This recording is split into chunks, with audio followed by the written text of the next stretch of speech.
Hello there, welcome. Hope you're having a great day. Today we are talking about 1 Samuel chapter 26.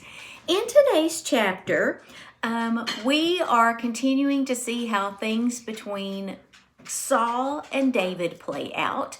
And some of Saul's men come to him and let him know that they know where David is hiding. And even though Saul has acted like he's not going to pursue David anymore, he decides to gather men together, some soldiers, and they are going to go look for David.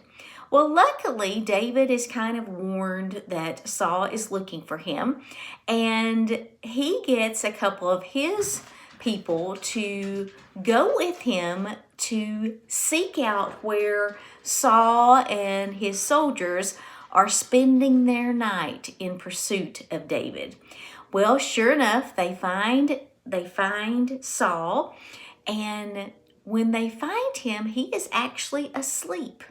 This is another opportunity where David could kill him. And the guy that's with David actually encourages him to do this, but he says, no, I'm not going to do that.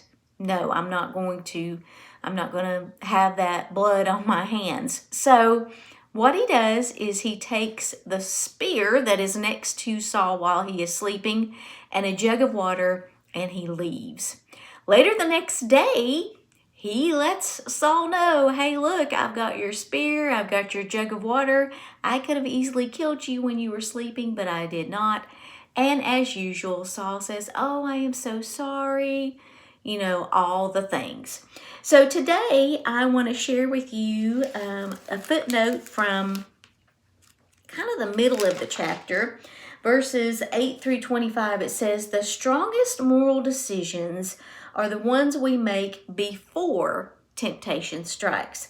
David was determined to follow God, and this carried over into his decision not to murder God's anointed king. So before he murdered Saul, or thought about murdering Saul, he remembered, God has him in this position for a reason right now. Saul, even when his men and the circumstances seemed to make it a feasible option, who would have you been like in such a situation? David or David's men? Remember, David's men encouraged him to go ahead and kill Saul. To be like David and follow God, we must realize that we can't do what is wrong in order to execute justice.